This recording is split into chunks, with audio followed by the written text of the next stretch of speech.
This podcast contains mature content, violence, and coarse language.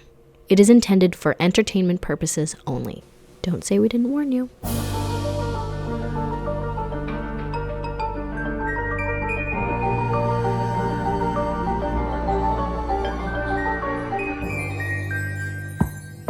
Hi, how are ya? My name is Madison, and you are listening to Who's Knocking, a true crime podcast. Salutations. We are back with part 4 of my series on the Atlanta child murders. If you're here, if you enjoy this content, I implore you to please subscribe. It would be great. We're at like 298 subscribers, I believe. So we're almost hitting that 300 mark. That's pretty cool. It would be great. I also have a newsletter. It's called Grim Weekly, and you can sign up for that at grimweekly.com. It is a wee little Friday morning true crime sprinkle for your morning coffee, and that's how I'll describe it. I'm still a little bit sick. I feel like I sound like a complete monster, but I think it's getting better. But if this is an extra choppy episode, it's because I am cutting out, Aidan is cutting out all my horking and phlegm. You're welcome. I don't think there's anything really to talk about intro-wise. I think we should kind of just get into it. I am trying to beat the clock. I have an infant sleeping over there, and he could wake up at any minute. So let's get into her. So, should I give a generous recap? I shall. If you have not listened to or watched episode 1, 2, or 3, get on that, please. Don't start here. This is part 4. Part 1, we went over what was going on in Atlanta, the first children that began to be kidnapped and murdered, and it started at a very quick pace. We learned about how the task force began, how the FBI got involved, how the parents began rallying together, specifically led by Camille Bell, who was Yusuf Bell's mother. Yusuf Bell was one of the youngest children murdered. He was 9 years old. John Douglas and Roy Hazelwood got involved. They made a profile of the killer, who they thought it would be. Episode 2, the killer began, or who we think was a killer, began dumping bodies in bodies of water, as the FBI believed he was adapting after learning through the media that they had been collecting fiber evidence from the bodies. So that was a big change. So the FBI decided to do a stakeout on said bridges or on the bridges that went over top of the rivers, specifically the Chattahoochee River. Even though there was another river that bodies were being found in, they decided, let's stake out the Chattahoochee River bridges in hopes that we would find somebody dumping the bodies off of the bridge. And they suspected that they were dumping the bodies off of the bridges instead of wading into the water, because that seemed to make more sense and be a smarter way to go about dumping bodies into a river. 30 days went by with nothing, and on the last day, the 30th day, one FBI, or I think it was actually a police recruit, because they had used other people besides the FBI because there were so many bridges, heard something splash in the water. They looked on the bridge and they found Wayne Williams. In episode, I guess it was, it's all a blur now, but then we learned about Wayne Williams, who he was, where he came from, what his parents were like, what his family was like. They kind of staked him out for a little while because they did not have enough evidence to arrest him on the spot. They saw the family doing some deep-ass cleaning, burning stuff, getting rid of photos, and eventually things did come to a point where they were able to arrest him, and then he went on trial. And episode 3 was the trial, and as I mentioned in that episode, it kind of came down to the forensic evidence, which included fiber evidence, so mostly like carpets and like the fibers that they think came from the Wayne Williams household that were found on the bodies. There were dog hairs that they believe came from the Williamses' German Shepherd, and there was a little bit of hair and blood.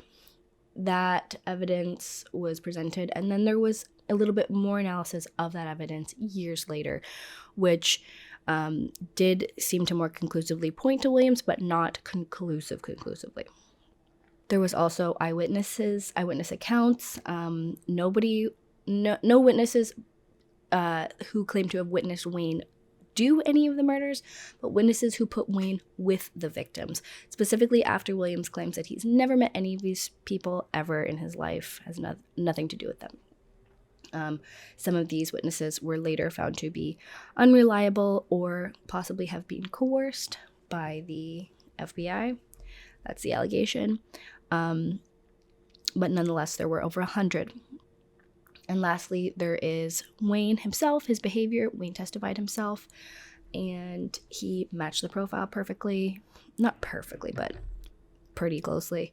And he seems pretty guilty. So, yeah. And that was what happened. He was convicted, sentenced to 2 life sentences, consecutive life sentences.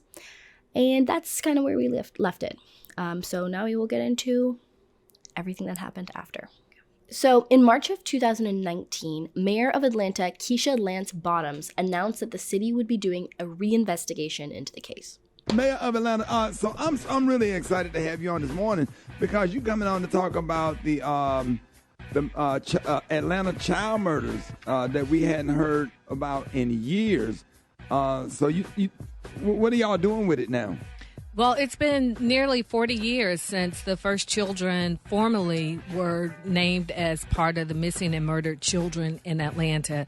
There were nearly 30 children who disappeared and young adults and were ultimately found, all with the exception of one 10-year-old boy. And it was just a tragedy upon tragedy in our community. I was a little girl during that time, so I very much remember the terror that surrounded all of us. But what we are doing now are a few things. We have announced a task force to create a memorial for these children. And also I have asked our police department and also our district attorney's office, and joined by the FBI and the GBI, to take a fresh look at these cases, because there have been lingering questions for decades as to whether or not the person who was ultimately convicted of 2 of the murders of the young adults was responsible for the other 20-some odd children who disappeared and were found murdered. Right. Is Wayne Williams still living? He is, and he is still in prison. And, you know, for me, Ricky, this isn't about Wayne Williams. And I know many of the families don't think that he was actually guilty of all of these murders. Right. But it really is just about these children and making sure that the world knows that their lives matter, and they still matter. And it is, it's been interesting to me, just the amount of emotion and stirring in my spirit that I've had after 40 years about this. And I can only imagine, if I'm so deeply impacted, what this must still mean to these families. So basically they were hoping that with the advances in DNA technology that they would be able to conclusively link some of the evidence to a specific person or a group of people. They're very careful not to mention Wayne Williams and not to say, like, we want to link it to Wayne Williams. I think that as a politician, she knows a lot of people don't think that he is guilty. A lot of people do think that he is guilty. So I think she's kind of trying to leave that very vague on purpose. According to CNN, they were reinvestigating fiber evidence in 30 murder cases and are also expanding the timeline and looking into cases from 1979 to 1985 to make sure that the list was actually inclusive. We do know that there were 158 children killed during that time, and 33 of those cases remain unsolved. And I don't know if they're like saying that all, 22 to 24 murder cases within the Atlanta child murders, if they're considering all of those solved. I feel like they are. So that number is probably debatable. Here is Mayor Keisha Bottoms over 1 year ago giving an update. Part of my asking that this be reopened was in light of where we are with DNA testing some 40 years later. What, if anything, more could we take a look at to make sure sure that we have examined everything possible to make sure that the person or people responsible are being held accountable. A few things have happened since we reopened this. Thus far, investigators have methodically reviewed an estimated 40% of the collected evidence to determine which items can be submitted for additional processing to a private lab. On June 21st, we have moved forward with that processing. We are not sharing the names of the victims that we were able to extract DNA for testing because we want to be mindful of the integrity of the investigation. This private lab has extensive experience in the field of analyzing deteriorated DNA and has a successful history in providing evidence in high-profile nationwide murder cases. Fiber evidence was reanalyzed in all 30 of the cases, and investigators have also extended the timeline from 1970 to 1985 to see if there are any additional children or victims that perhaps have been overlooked. I believe there are 2 cases, Chief Bryan can correct me if I'm wrong, that we have been able to send off DNA for additional analysis. So we certainly hope to have that information back over the next few months. Hopefully, before I leave office, I hope that we're able to get it back. But if not, I trust that whomever the next mayor is will keep this as a priority. And it's truly my hope that with the analysis of this additional DNA, that we can have some additional answers. In 2021, the forensic evidence was sent to a private lab in Salt Lake City, Utah, called Sorensen Forensics. We, the public, are still waiting on those results. They initially said it would take a couple of months, and it's now been well over a year with no answers.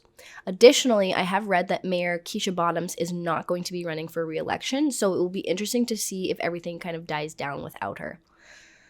And while we wait on that, I think it's important to talk about everything that has gone on since Wayne Williams was sentenced. We'll start with the rest of the cases. So after Wayne was tried and convicted for the murders of Nathaniel Cater and Jimmy Payne, the Atlanta PD attributed Wayne to 22 of the murders and the FBI to 24. I don't know which 2 were that Atlanta didn't consider that he was responsible for and the FBI did, but they all called it a day on those 22 to 24 murders. The rest pretty much went cold, and this is baffling to me. Maybe they truly did think that Wayne was responsible for all 22, but just shutting them down without further investigation is crazy. These are children, and this was like a huge thing. So like they set everyone up to, they have a task force, they have the FBI, they're going so hard into this. There's a trial, and then they're just like, all right, case closed. Like, that's fucked up. That's not. It was just brutal for all those poor families. It also gives way too much credit to the 10 pattern cases. It just seemed like it was just a given that they had proved that Wayne killed all 10 of those, and then even more. And maybe he did, but this just is laziness. Like, what is this? And the way they ended things, it just left a lot of room for speculation, and reasonable speculation. I think it's fair to say that there were a handful of cases that should not have been included and were probably just one-off murders that would have occurred regardless. For example, the 2 girls, or possibly 9-year-old Anthony Carter, who the FBI task force alleged was killed by his own mother. I cannot speak to that case in particular, but I'm sure that there were murders that were probably committed by relatives or other known acquaintances, and the families of these murdered children deserve to have these cases looked into to the furthest extent possible. The question remains, for the approximate 22 to 24 murders, can they all be attributed to Wayne, or were some of them committed by another person or group? And then there's the camp of people who believe that Wayne never killed anyone, and many of the victims' families live in that camp. So let's start with Wayne. Wayne is still sitting in prison right now. He still maintains his innocence, and he has a lot of supporters. He recently acquired a new lawyer, and here she is. Attorney Janice Mann didn't know much about Wayne Williams when she was asked to represent him. I was absolutely stunned by the lack of evidence that convicted him, and it took me a little while to understand the theater in the community, the political and social atmosphere that existed at that time. In 1981, Williams was convicted of murdering 2 grown men, but at trial, prosecutors told the jury he was responsible for the deaths of dozens of children, even though he was never charged. We start with the facts. Where are the facts? Where is the evidence? Former Mayor Keisha Lance Bottoms reopened the investigation into those child murders in 2021. Atlanta police sent 2 DNA samples to a specialized testing facility in Utah. But 16 months later, Mann says she can't get answers about what those tests found. We have no answers from the city of Atlanta or from the district attorney's office. I asked the city, Atlanta police, and the district attorney's office about the samples, and they told me so far, no official report is available. Mann thinks Wayne Williams and the families of those kids have already waited too long for justice. My goal is to make sure that the truth comes out, that these families do receive answers and they do receive closure, and that he doesn't die in prison waiting for his name to be cleared. I think that if we're being honest, we should admit that there are at least aspects of the trial that seemed very unfair. And I'm not sure that you can say they legally were, but just hear me out. So the 10 pattern cases to me just seemed super prejudicial. Again, I don't have the trial transcripts, but I guess it would come down to context and how exactly the prosecution was able to lay out their arguments in regards to the 10 additional cases. Clearly, this was all legally kosher, but it just feels like in order to use them, you have to surrender to the argument that Wayne was guilty of these 10 additional murders, which he was never tried for. And I don't see how that could be fair. And not getting extra time to prepare for that, like, come on. So immediately after his trial, Wayne appealed and motioned for a new trial, and that motion was swiftly denied, as has every one of his other appeals since. Now, here are some of the grounds for his first attempt at appealing. So the state failed to adequately demonstrate the scientific reliability of the fiber methodology, which was employed by its experts. Wayne claimed that he was denied his due process rights to have experts of his choosing examine fiber evidence in the possession of the state crime laboratory. That the prosecution and the state crime lab personnel violated his civil rights by failing to provide his expert with meaningful access to critical evidence. Wayne contended that the 10 pattern cases were unfair as he had not been convicted of those murders. That's one thing while I say that's kind of true. He claimed to have had ineffective legal counsel. He made almost 40 claims and all of them were denied. Only one judge, Justice Smith, dissented. He thought that the pattern evidence was prejudicial and that the prosecution did not establish a strong enough connection, and specifically points to John Porter and Eric Middlebrooks. And I want to talk a bit about John Porter. And so here's a little section of what Justice Smith had to say about John and Eric's inclusion in the pattern cases. Quote, as to the Porter and Middlebrooks extrinsic offenses, the evidence tending to show Williams was the perpetrator was weak, consisting of a very few matching fibers and dog hairs, and a bloodstain consistent with Porter's blood type found in Williams's car. The fact that these two crimes could be admitted on such scant evidence illustrates the basic unfairness of this trial and Williams's inevitable position as a defendant who, charged with 2 murders, was forced to defend himself as to 12 separate killings.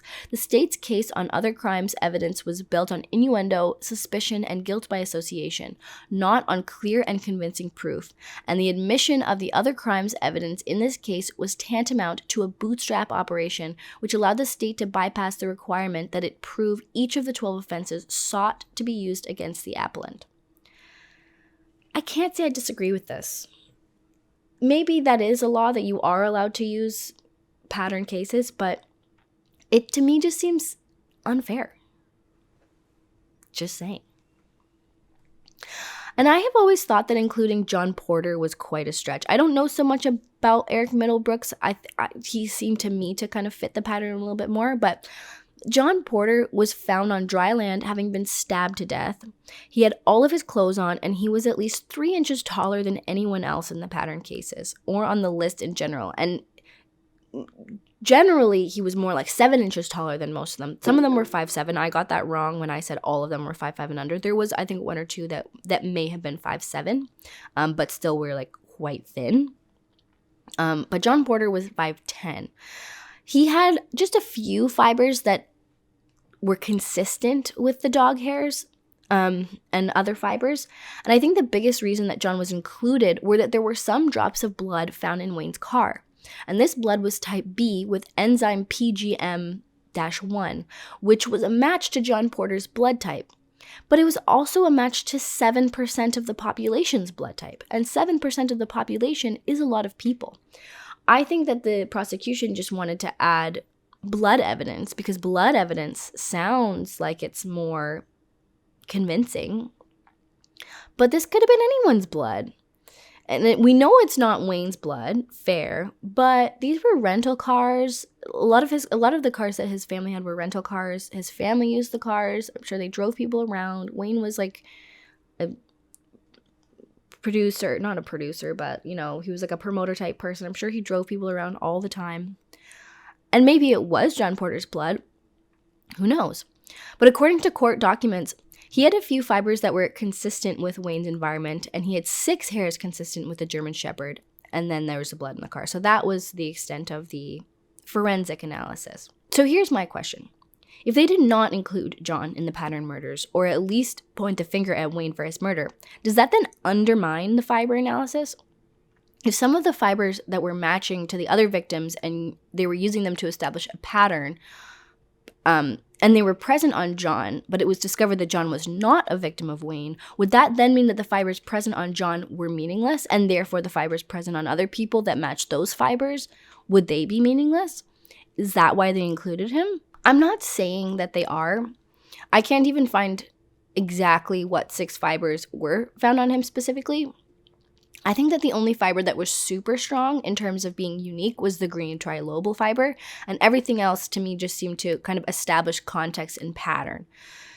To me, just a random person on the internet, it seemed like adding John to the pattern cases was quite a stretch. Of course, it is very possible that Wayne did kill John. I could easily conceive of a scenario where that makes sense. For example, and remember, just a hypothesis, not actually saying this happened. But say Wayne was hanging out with John or had propositioned him for sex or what have you.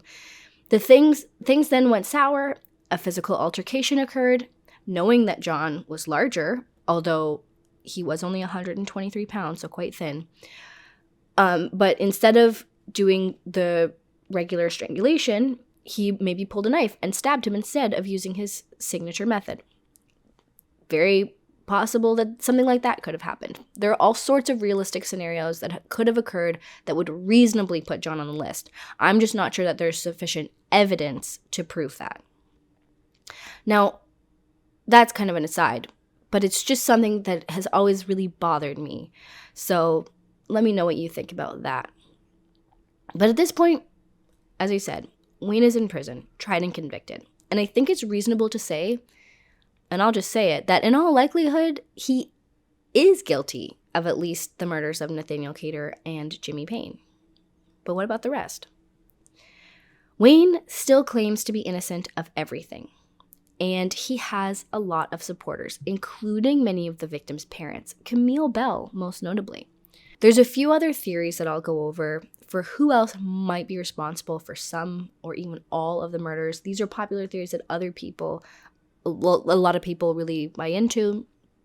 What is important to understand is that at the time that these kids were being abducted and killed, there was a lot of shady shit going on, and these children were particularly vulnerable to it. So one very popular theory is that, regardless of what the FBI had determined, that the KKK was involved.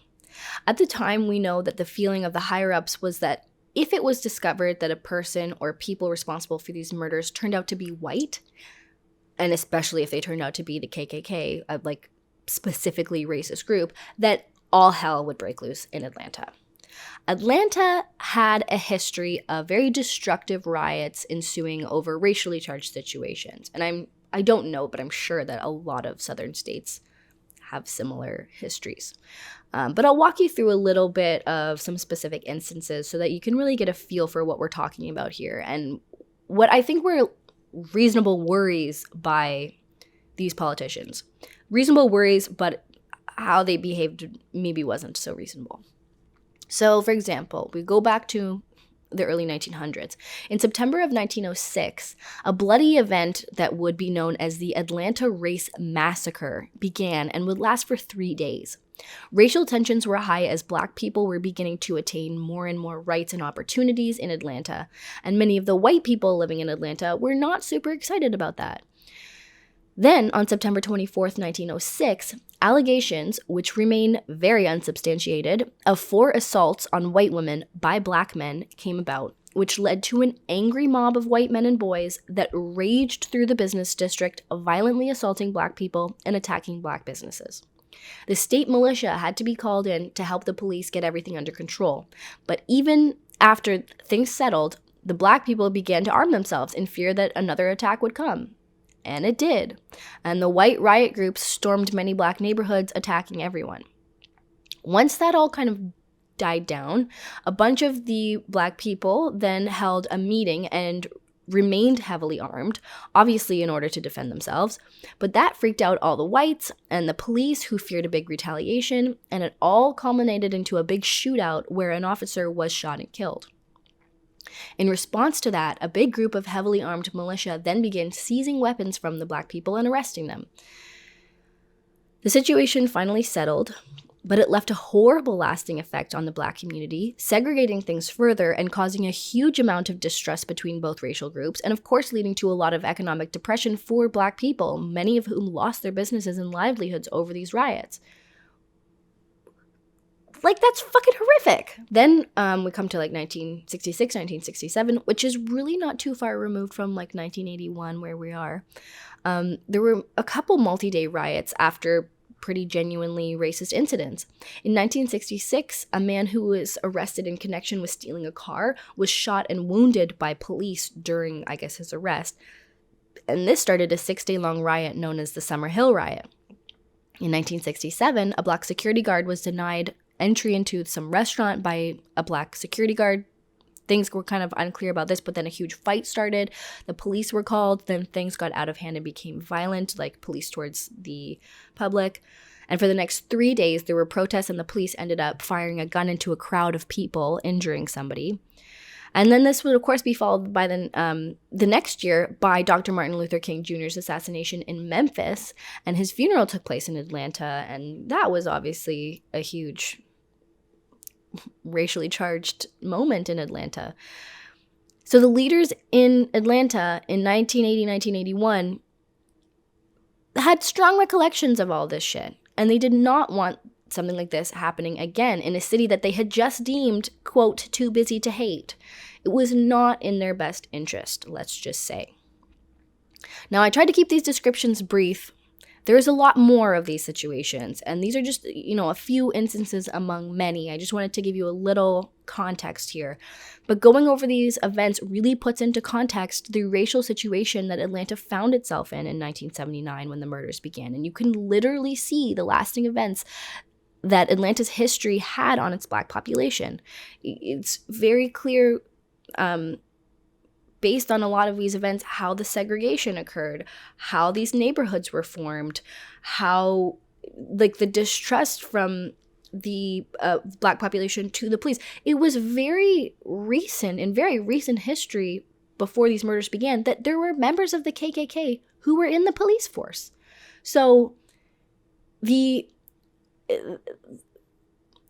I think that a lot of the time it can seem like a lot of the either victims' families or just Atlanta population was thinking about things in a very emotional way. And, we're very quick to think that this was a racial attack, when I think if you do look at it from an unbiased perspective, that just doesn't necessarily match what you're seeing. And that could be wrong, but that is kind of my reading of it. But it is beyond understandable why people think these things. These people have a history that you can't just get rid of. You can't just not put things into context. If I were one of the murdered children's parents, absolutely I would think it was racially motivated. Why wouldn't it be when everything else in the city is racially motivated? So it just, you really have to put things into historical context before you just throw away a lot of people's thoughts and opinions. Now, that being said, the point of this is to find the truth. The point of this is to figure out who killed these children. And sometimes if you're too close to these things, and if you have a very emotional, traumatic history coloring your worldview, you're not going to think about things in the most unbiased, fact of the matter way. So that. But anyway, this brings me to one of the most talked about theories regarding the Atlanta child murders, involving the infamous, horrific hate group, the KKK. It was discovered by the defense team later, post-trial, that the GBI, which is the Georgia Bureau of Investigation, so I guess it's like the state version of the FBI, had taken a look into the KKK, who were, at the time, a pretty prominent force. They were fucking losers and idiots, but they were around, and they were racist as fuck. They ran a secret investigation, the GBI did, and they titled it the 8100 File. This investigation into the KKK lasted 2 months, and it ended 1 month before Wayne became a suspect. It involved surveillance, wiretapping, informants, and some suspect interrogations. The investigation focused heavily on the 5 Sanders brothers, and I think like one of their wives. They were a prominent KKK family who were heavily into narcotics, both doing and selling drugs. They were a big mess. They were criminals. They were drug addicts. They were nasty, nasty men. I'm not completely clear how everything came to light because there's a couple different stories. In the HBO series, a member of Wayne's defense team said that somebody anonymously left him a file with all of this information. In other coverage, this informant makes it seem like he came forward near the end of his life because he felt he needed to talk about it. I'm not sure which came first. I think it was finding the file. I don't think the informant came forward of his own free will based on my entire reading of all this, but regardless, it was discovered that this investigation had taken place and that there was at least one informant who worked for the GBI pretending to be a member of the KKK. Now, this informant was discovered to be Billy Whitaker. Now, here's an interview done by the news team at 11 Alive, and they've disguised this man's identity, but I'm pretty sure this is Billy Whitaker, who is seen testifying to pretty much the same stuff in the HBO series. Now, he was testifying while being held prisoner, so I think he was forced to testify. I'm not sure what he was in prison for at the time, but he had a history of burglary, car theft, and shoplifting. Here is the informant, probably Billy Whitaker. Larry says he became one after a Klan member approached him. And he asked me if I wanted to join the Klan. And so he did, as an undercover agent. Then I was asked to be the bodyguard of the Grand Dragon. As Larry shared his story, he outlined in details information about the individuals profiled in the KKK investigation. After 4 or 5 meetings, the missing and murdered children come up. And says, we got to get them. We got to start a war. That's exactly what the 8100 file details. Within the documents, law enforcement officials explain that the investigation was kept secret and sealed away from the public due to fears it would cause a race riot. 11 Alive first reported on the 8100 file back in 1986, and we uncovered it recently. The Klans wasn't after girls. They were after males. Because males could cause a lot of problems when they got big, when they growed up. Now, this man claimed that he both overheard and was explicitly spoken to about the murders and the KKK's involvement. He claimed that there were meetings where the leaders of the KKK that he was a part of said that they wanted to kill these kids and start a race war. In the files, the FBI states explicitly that the investigation was to remain a secret in order to prevent said potential race war. Now, side note, I have learned through this research that the KKK, within their organization, they have titles such as the Grand Dragon and the Grand Wizard, making them even stupider sounding than I had ever thought before. These people were truly scum of the earth, losers. Okay, so the big claim here has to do with Luby Jeter. Luby, if we recall, was one of the victims. He was 14 years old when he disappeared on January 3rd, 1981, and he was found dead 2 days later. For those of you who are listening carefully last episode, you'll remember that Luby was one of the pattern murderers in Wayne's case. Now, this informant claims that it was actually the KKK who probably murdered Luby Jeter, and here is the evidence. At some point, not too long before the murder, Luby Jeter had been driving a go-kart, and he bumped into Charles Sanders' car. Charles Sanders being one of the brothers within the KKK, a high-ranking KKK member. Now, Billy Whitaker claimed to have been present for that incident, and Charles was pissed about it. Billy said that Charles was really upset, and he said that he wanted to kill Jeter, and very soon after, Luby Jeter was found dead. Now, Luby, he died of manual, or I don't know if it was manual, but it was asphyxiation. Now, the HBO documentary spent a lot of time on this. They actually were able to interview Charles Sanders, and they questioned him extensively. He denied everything, but the documentary points out that this guy also had some sort of green carpeting in his home and that he had a German Shepherd-like dog. Now, there is some weird speculation. The defense team claims that the dog hairs were initially found to be, or named as husky hairs, and they said that Charles Sanders had a husky-like dog, but then they were changed to German Shepherd hair, and when Charles Sanders was asked if he had a dog, he said that his dog was most like a German Shepherd, so maybe it was some sort of mixed breed dog, which is very interesting that a KKK member has a mixed breed dog. Just let that settle for you. But he said that he just said it was most like a German Shepherd. So I don't necessarily know or buy into this whole theory that originally the dog hairs were husky and now they were later changed to German Shepherd when they found out that Wayne had a German Shepherd. But we know that the hairs found on the bodies were a mitochondrial match to the hairs found on the dog. So that to me is a little bit of a nothing burger. But anyway,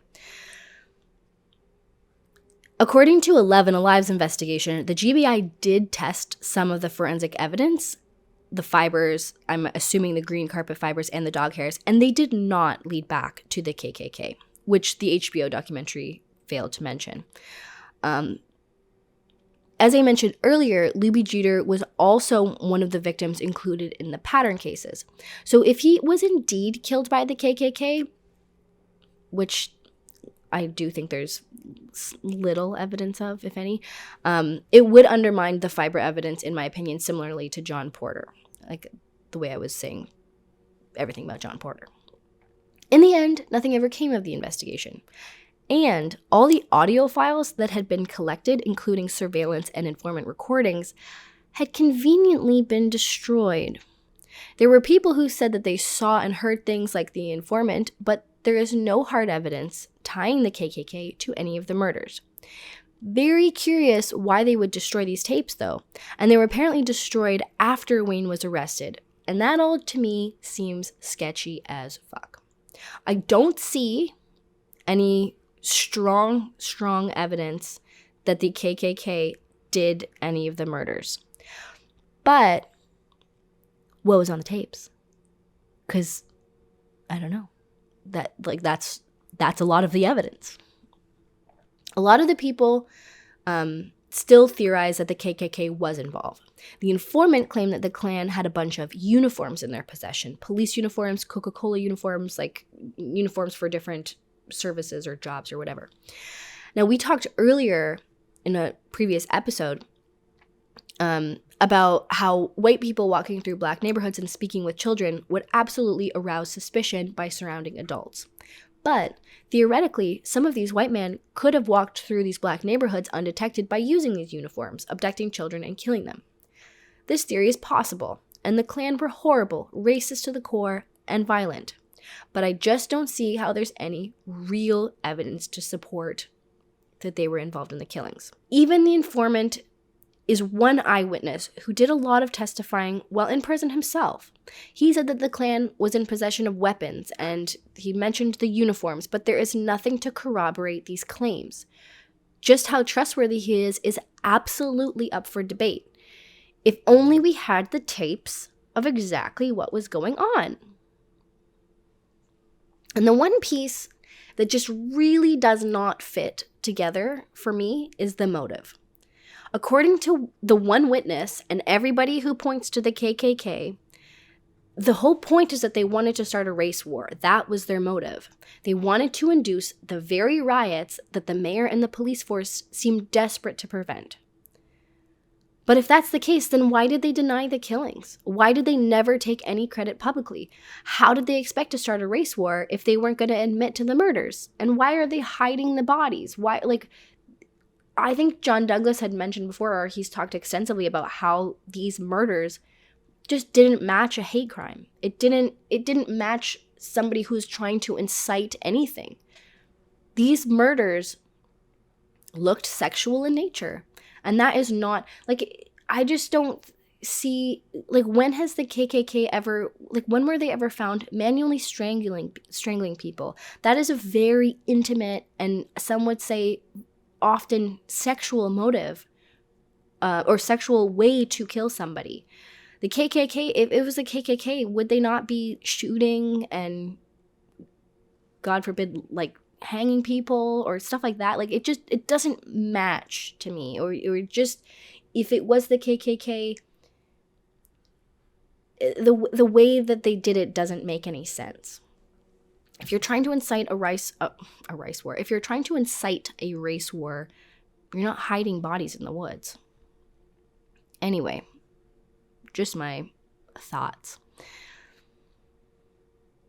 So Charles Sanders, as I said, was interviewed on the HBO documentary, and for what it's worth, he denied killing Luby Jeter, shockingly, and he said that everything that Billy Whitaker testified that Charles had said and done had actually been done by Billy himself. So one of them is lying. To believe that there is evidence of Charles Sanders or any other KKK members killing any of the victims, you have to believe that the GBI conspired to cover it up. Their motive for such a cover-up would have been to keep the peace in Atlanta. Definitely possible. But I think it's also possible, and hear me out here, that the shit that the KKK was saying on these tapes was so disgusting and awful that alone could have caused riots. I don't see any evidence of that either. I'm just saying that it's possible that there could have been reasons to destroy those files that did not include evidence that the KKK was murdering children. Still, though, destroying those files is sketchy as fuck. And I understand why people have conspiracy theories or believe that there was some sort of cover-up. Because why would you destroy those files? Why? They were destroyed months after they were created. Which is not, it's not like they were sitting there for so long and they needed to be destroyed. No, that was a conscious effort because they did not want people reading what was in those files. That to me is clear as day. So to me, the whole KKK thing is just more questions, fewer answers, like a lot of things in this case. Now, Wayne's defense team claimed that the whole file and the fact that they didn't know about it beforehand was a Brady violation, and they used it to file another appeal. And they were able to, by filing that appeal, get all these guys, all the people who worked on the file and Billy Whitaker to testify, and that's how all that testifying came out. And it was really sketchy because all these guys got up and they're like, yeah, I don't remember, I don't recall. And none of them remembered anything. None of them barely even remembered what happened in the investigation or why they did the investigation or what was on the tapes. So that was sketchy AF. Okay? And if you're wondering what a Brady violation is, maybe you don't know, when a prosecutor fails to turn over evidence that is favorable or exculpatory to the defense, that is considered a Brady violation. It is a given that the prosecution will generally have more access to and more resources to collect evidence, and therefore it is up to them to disclose anything helpful to the defense, while the defense does not have the same obligation. So if it is found later that the prosecution was hiding evidence that is exculpatory or favorable to the defense, you can then claim a Brady violation and use that for an appeal, which Wayne attempted to do, but ultimately that appeal was denied. And the judge decided that there was not sufficient evidence to warrant a Brady violation. But many argue that that is because the tapes were destroyed. And I'd say that's a fair claim. So that's basically the KKK evidence. There's other people, there's a lot of people who put a lot into, one of the Sanders brothers had a scar on his face. I'll just mention this briefly.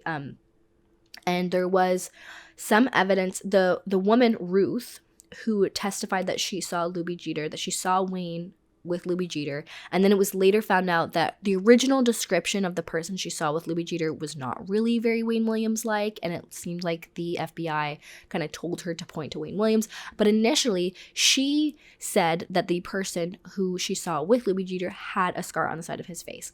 And a lot of people are like, he had a scar on his face, it must be this guy. And it's like, okay, a lot of people have scars on their faces. And I'm just putting it out there. Wayne Williams had a lot of acne scarring and stuff, so just putting it out there. Another theory had to do with an alleged, or actually multiple, because there will be more than one, alleged pedophile rings. There were a lot of rumors at the time that there was a house known, and it's not really rumors because it's actually true, that there was a house and it was kind of nicknamed Uncle Tom's Cabin, which has a lot of connotations there. But Tom was this man named Tom Terrell, and he was a known pedophile and drug addict. So neighbors have said that they saw multiple victims going into Tom's home, and it was known that Tom and his associates would prey on young poor kids, offer them small amounts of money for sexual favors, and rape them or sexually assault them. Now, and just to be clear, it does seem like the boys would like willingly do it, but because they are young boys, we consider that rape because they're not old enough to consent to something like that. They are being targeted, molested, and raped. Even if they're like voluntarily doing it, I'm still going ahead and saying you were 13 years old, you were fucking raped. One victim who was known to have been at Uncle Tom's Cabin around the time of his disappearance was 13-year-old Timothy Hill. There was even a witness, 34-year-old Frankie Mealing, who admitted to having sex with raping Timothy, and another boy at Uncle Tom's Cabin. Now, it's difficult to know how seriously to take some of these statements, because without proper context and not knowing, knowing that these people were creeps and drug addicts, it's hard to know, I think it's also important to remember a lot of these big profile cases, when they occur, a lot of whack jobs come out of nowhere and try to involve themselves and make them seem like they were involved in the case. Like, the John Benet Ramsey case. How many weirdos came out and were like, oh, I did it. And it's like, you had nothing to do with it. So I'm just saying, when people are like, come out of the woodwork and are like, I had sex with that boy. Like, I don't know anything about how that admission came out, whether that was just somebody who wanted to like be involved because they're a fucked up individual, or if they were involved because they were either way, they're fucked. But anyway, I'm just saying, it seemed like he probably did it, but I don't know. Blah, blah, blah. And they did, regardless, there were a bunch of men who were pedophiles and disgusting people who preyed on these neighborhood boys. The victim profiles of the boys targeted at Uncle Tom's Cabin was the exact same profile of the Atlanta child murder targeted victims. 62-year-old Tom Terrell, seen here in an earlier interview, is behind bars today. Georgia Bureau of Investigation agents arrested Terrell late yesterday afternoon on a charge of aggravated sodomy. His alleged victim, an 11-year-old boy. This morning, Terrell's house on Gray Street was empty. Unlike recent weeks when neighbors said at any given time several boys would be hanging out here. Terrell is an admitted homosexual who says one of the victims, Timothy Hill, spent the night at his house a day before he disappeared. But although Terrell has been questioned numerous times by investigators, they say he hasn't shed any new light on who may be killing some of the children. While Terrell was being arrested, this man, an acquaintance of his, was in state court, pleading guilty to 3 misdemeanor charges. Larry Marshall, who admits his name now is Larry Hill, was brought back to Atlanta from Connecticut last month on an attempted armed robbery charge. Since Marshall Hill knew Terrell and had met Timothy Hill once, the task force, of course, wanted him for questioning. Yesterday, the felony charge was dropped when the alleged victim admitted he was lying, but a judge had no mercy on the lesser charges, so Larry Marshall Hill will now spend 3 years in jail. His attorney plans to appeal the sentence. Like Terrell, investigators say Marshall didn't have any new information for them. So what appeared to be at one time some promising leads now looks like just another dead end, one of many for the task force. Ernie Bjorkman, Action News. So as you can see, the task force did look into this lead. And unlike the KKK theory, these men were mostly black. So there'd be no political reason to cover up their involvement if they thought that they were the killers. So we know that is going on. And then there's also a man named John David Wilcoxen. This is another known pedophile in the area. And he was known to have a child pornography ring.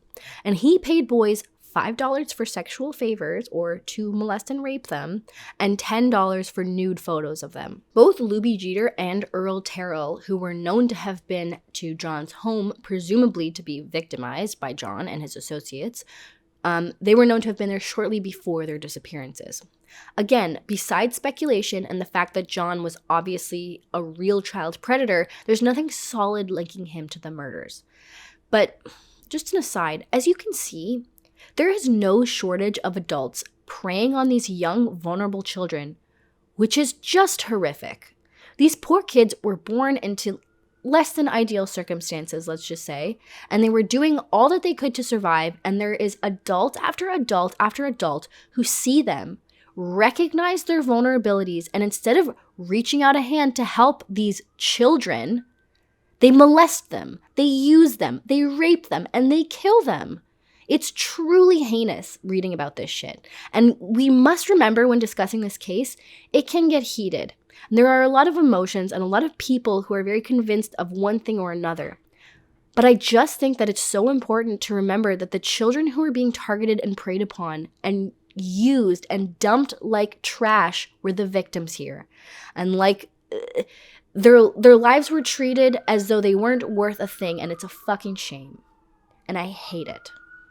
But that's why I think it's so important to talk about this case. Some people think that it's solved, but even if Wayne is the main perpetrator, there are still so many unsolved murders, and I don't think we've really gotten to the bottom of it.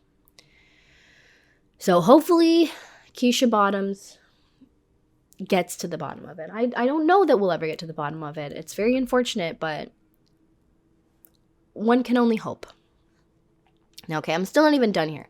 But there was another person who many people point to who I don't hear about too often, and that's Homer Williams. Yes, Wayne's father. He doesn't seem like the most likely suspect. He doesn't really fit the FBI profile, I don't think. But all of the forensic evidence that fit with Wayne would also have fit with Homer.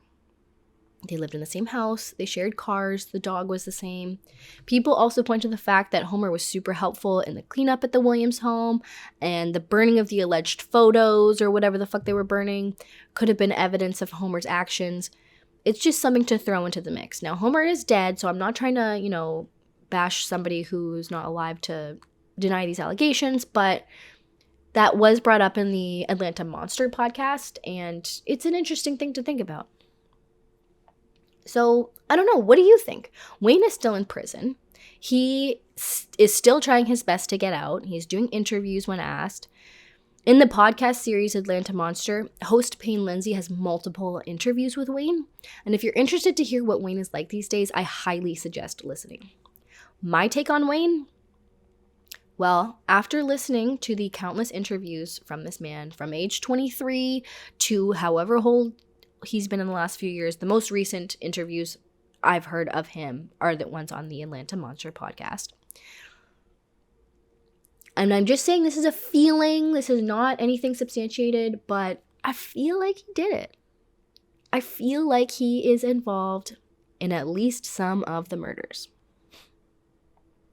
He sounds to me like a slimy liar and somebody who is trying his hardest to come off as a selfless individual who only cares about the victims' families receiving justice, but he's really not good at faking it. He's really not good at coming off as genuine.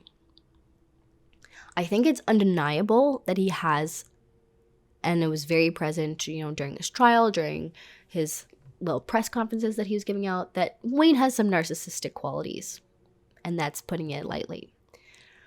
Does that mean he's a murderer? No.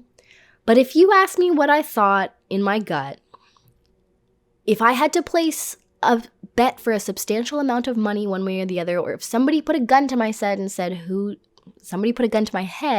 who did it, I would say Wayne was responsible for a good chunk of the murders on the list. There are just too many things that add up. To me, it's not the fiber analysis. I try to just put that out of my head because I'm very skeptical of a lot of those forensics. The fact that there's like mitochondrial matches of the DNA to the dog, okay, that's a little bit more whatever. But to me, and it's not even necessarily the witnesses, it's him. Why was he on that bridge? What did he dump in the water? Obviously, he dumped something in the water. And, and I'm taking it as a given that the FBI were telling the truth when they said that happened, because a lot of people speculate that this was all a lie and they concocted it all. I don't buy that either. They did not do a good enough job at targeting him if that was the case. It's just too many coincidences. There's no way that would have been just random. But what do I know? I don't know. I'm just a woman of the internet, just a random lady. To me, it remains unclear whether or not he should have been convicted in a court of law. I do think that the FBI and some of the higher up political figures wanted this case closed, and they were happy to see Wayne get put away for these crimes. They were happy that it was a Black person. Absolutely. I just don't see enough credible evidence to say for sure that it was a cover-up to the extent that some people think it was. I do think Wayne was responsible for a number of the murders, but I wouldn't say that I'm 1,000% on that side. I waver constantly, and doing a lot of research into this trial, I do believe that he was treated very unfairly. And even if he is guilty, that matters because it goes toward the reliability of the system as a whole. Just like the Jeffrey McDonald case, I think that Jeffrey McDonald killed his family, but I don't think that he received a fair trial. His first trial was not a fair trial.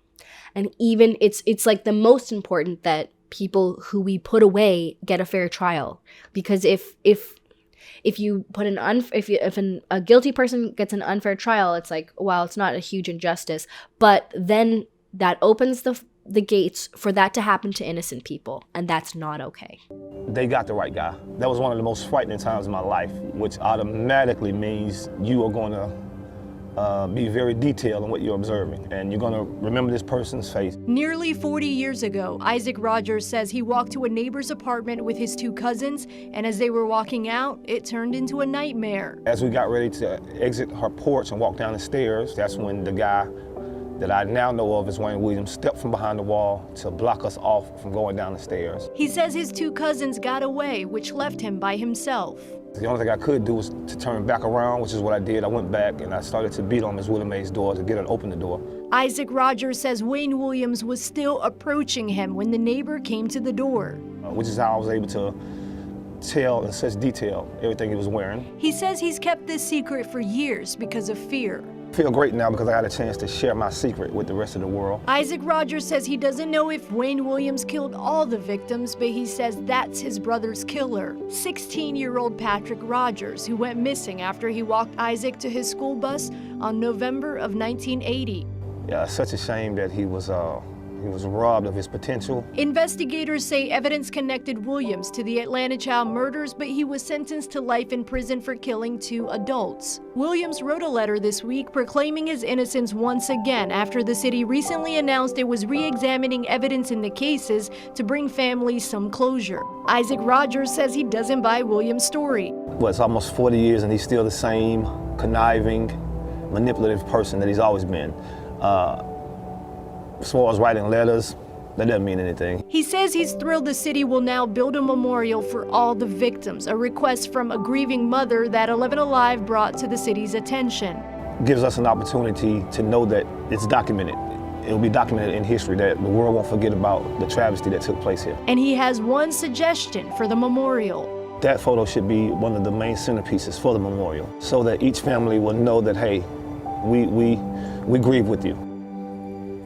There are a number of people who have come out since everything has been said and done to say that they claim that Wayne Williams tried to attack or abduct them. And like all eyewitness statements, I'm sure there's many reasons that people would do that. Some genuine truth-seeking and some maybe trying to sway things one way or the other. There are a lot of people who adamantly claim that Wayne had nothing to do with these crimes and that he is an innocent man sitting in prison. I don't know. I really don't.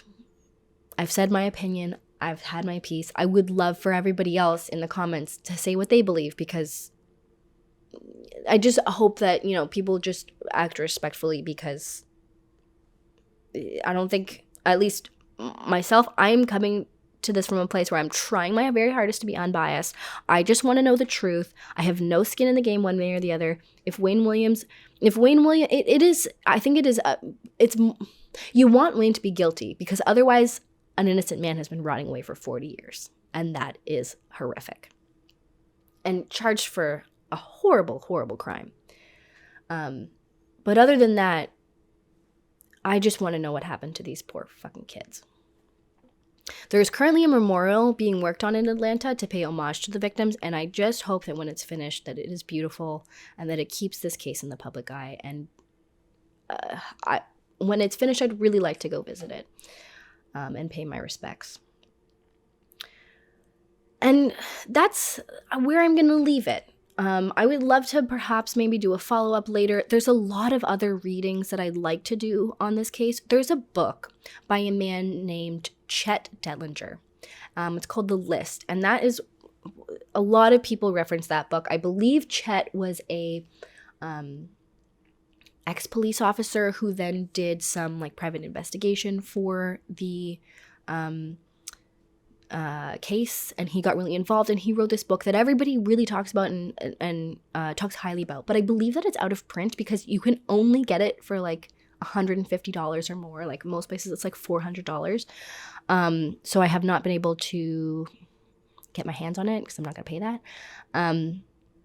There's also a book by James Baldwin that he did. He was working for, or he agreed to do an article about the case. I think it might have been for Playboy back in the day, a long time ago. And I think he was so moved by it that he also wrote a book about it. And it's my understanding that the book is a little bit more about the general feeling at the time and the experience and such, not exactly an investigatory look into it. So I didn't read that book, but I would like to read it. There's just a lot of things that people still talk about, and little things, and some of them I think are important, some of them are not, and that people kind of just go down these rabbit holes. So I wanted to kind of keep it succinct enough to keep it, I don't know, in a reasonable amount of time. But this case is not over, and I hope that there are updates, and if there are, I will let you know. Hopefully we learn about this DNA that's being tested. There's a lot of cold cases now being solved by DNA, so that to me is at least hopeful, because I used to think that this case would never be solved, but I think it's possible. Everything's possible. So, yeah. If you made it this far, goddamn, cool. Check me out on Instagram at whosknockingpodcast.com, at whosknockingpodcast, Twitter at whosknockingpod. I'm on TikTok. I don't remember what it is, but I think it's at Who's Knocking Podcast or Pod. And email us at hello@whosknockingpodcast.com to chat or whatever. And goddamn, stay safe out there, because you never know who's knocking.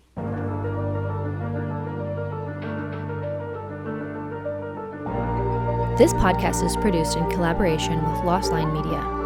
Artwork by August Digital. Music by Matthew Cook.